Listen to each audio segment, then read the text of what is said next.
Good morning, my all lovely students of class 4th. I hope you all are fine. Students, हम science में chapter 2 की study कर रहे थे. The name of the chapter is dispersal of seeds. इस chapter की हमने study कर ली थी. अब हम इसका असाइनमेंट वर्क करेंगे, इसकी एक्सरसाइज करेंगे. So now let's start. Point A, tick right the correct answers in the following questions. इसमें हमें जो ऑप्शन राइट है उसके आगे राइट का टिक करना है. फर्स्ट है coconut seeds are dispersed by. Students, coconut seeds जो होते हैं वो किसके द्वारा डिस्पर्स्ड होते हैं? एनिमल्स, वाटर, एयर या नन ऑफ दीज? तो इसमें क्या है? वाटर. वाटर के द्वारा कोकोनट सीड्स जो हैं वो डिस्पर्स्ड होते हैं. तो हम इस पर राइट का टिक लगाएंगे. Plants require. प्लांट्स को क्या चाहिए होता है? एयर, वाटर, मैन्योर या ऑल ऑफ दीज? तो प्लांट्स को सभी रिक्वायर है, सभी चाहिए होता है. एयर भी चाहिए होती है, वाटर भी चाहिए होता है, मैन्योर भी चाहिए होता है. तो इस पर हम लगाएंगे all of these. Potted plants should be kept in.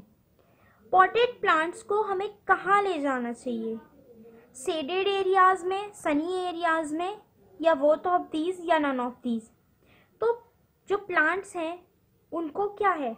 Sunny, मतलब सनी एरिया में भी रखना चाहिए और शेडेड एरिया में भी रखना चाहिए. सनी एरिया में जब उन्हें धूप की आवश्यकता हो तो सनी एरिया में, और जब उन्हें ज़्यादा धूप की आवश्यकता नहीं है, जब ज़्यादा समर का टाइम होता है, तो हमें उन्हें शेडेड एरियाज में रखना चाहिए. तो इसमें क्या आएगा? Both of these. Which of the following causes harm to the plants? इनमें से कौन से कॉजेज हैं जो प्लांट्स को हार्म करते हैं? फंगस, बैक्टीरियाज, या फिर बोथ ऑफ दीज या नन ऑफ दीज?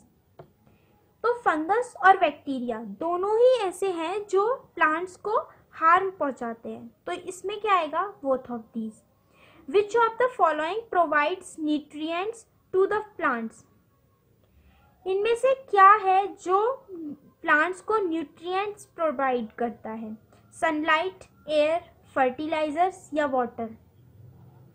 तो इसमें क्या आएगा? वाटर. वाटर जो है वो प्लांट्स को न्यूट्रिएंट्स देता है, क्योंकि जो वाटर है वो इनकी रूट्स में क्या है? न्यूट्रिएंट्स को जो एब्जॉर्ब करता है. तो इससे क्या है कि प्लांट्स को वाटर जो है न्यूट्रिएंट्स प्रोवाइड करता है. Fill in the blanks. First, help in proper growth of plants. Plants को प्रॉपर ग्रो करने के लिए किसकी जरूरत होती है? तो इसमें क्या आएगा? फर्टिलाइजर्स. इसमें क्या आएगा? Fertilisers.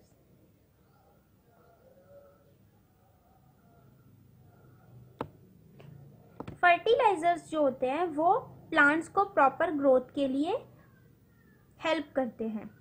These are various of seeds dispersal. Seed के डिस्पर्सल के लिए हमारे पास क्या है? अनेक एजेंट्स. क्या है? Agents. Water acts as a medium of. Water जो है वो किसके लिए एक माध्यम का कार्य करता है? किसके लिए करता है? डिस्पर्जल ऑफ सीड्स के लिए. सीड्स के डिस्पर्जल में एक माध्यम का कार्य करता है. तो हम यहाँ लिखेंगे dispersal of seeds. Fertilisers provide to plants. Fertilisers जो होते हैं वो प्लांट्स को क्या प्रोवाइड कराते हैं? Minerals and humus.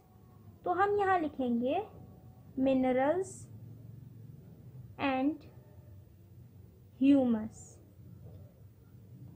Plants need to grow, plants को ग्रो करने के लिए किस किस चीज की आवश्यकता होती है? एयर की एंड वाटर। ओके, अब आगे स्टेट ट्रू और फॉल्स। इसमें जो ट्रू है उसके आगे हमें ट्रू लिखना है और जो फॉल्स है उसके आगे हमें फॉल्स लिखना है। Number 1, proper sowing of seeds is essential. Seeds का प्रॉपर वे में एक अच्छी तरह से बोया जाना जरूरी होता है। क्या ये ट्रू है या फॉल्स? ट्रू है, तो यहां हम लिखेंगे true. Birds are an agent of dispersal. Birds जो होती हैं वो डिस्पर्जल के लिए एक एजेंट हैं। ये क्या है? ट्रू, क्योंकि वर्ड्स जो होती हैं वो सीड डिस्पर्जल में हेल्प करती हैं। Coconut seed get dispersed by air. Coconut seed जो होता है वो एयर के द्वारा डिस्पर्स होता है? नहीं, वो किसके द्वारा होता है? वाटर के द्वारा। तो ये क्या है? False. Poppy seeds get dispersed by water. Poppy seeds जो होते हैं, जो अफीम होती है उसके जो सीड्स होते हैं वो डिस्पर्स वाटर के द्वारा होते हैं? नो, वो किसके द्वारा होते हैं?